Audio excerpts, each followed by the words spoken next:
Para lalo pang mapalakas ang ating militar, gagawa na ng sariling armas at iba pang gamit ang mga local manufacturer. Yan ay matapos pirmahan ni Pangulong Bongbong Marcos ang batas para mapalakas ang ating defense industry. Nasa frontline ng balitang yan, si Gerard de la Peña.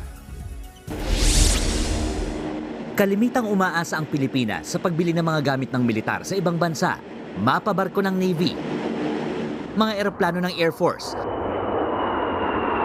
at ultimong mga baril at bala, madalas imported sa mga foreign manufacturer. Pero kahapon, formal lang binirmahan ni Pangulong Bongbong Marcos ang Self-Reliant Defense Posture Revitalization Act. Layunin ng batas na magtayo at i-develop ang local defense industry dito sa Pilipinas para makagawa na rin tayo ng sarili nating mga gamit at armas para sa Armed Forces of the Philippines. It's a logical move forward for a country that finds itself at the fulcrum of geopolitical shifts and volatilities. At its core, this act is about cultivating a robust and sustainable national defense industry.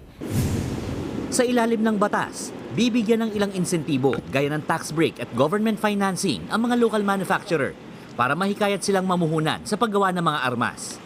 Mas papaboran din ng gobyerno ang mga local supplier kapag bibili sila ng mga gamit at armas ng militar.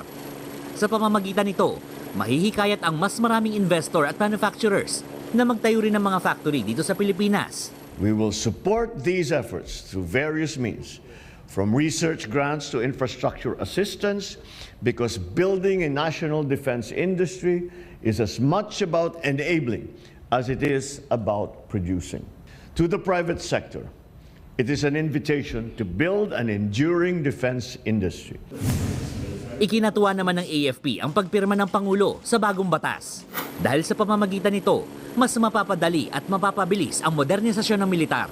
Matututo na rin daw tayo na hindi laging umasa sa ibang bansa para protektahan ang ating sariling interes at mga teritoryo. In order for the Armed Forces of the Philippines to progress and to develop its capability, we need to have a robust defense industry.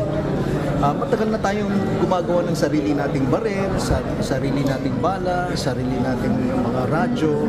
We even manufactured our own rockets. Ang tawag natin noon, bongbong rockets. Pero nawala ito.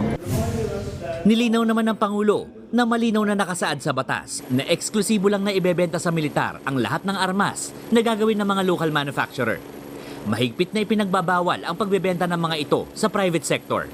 Nagbabalita mula sa Frontline, Gerard de la Peña, News 5. Mga kapatid, Jess De Los Santos po, huwag magpauli sa mga umaaksyong balita at napapanahong issue sa bansa. Para sa mas malawak na balitaan, mag-subscribe at mag-follow sa social media pages ng News 5.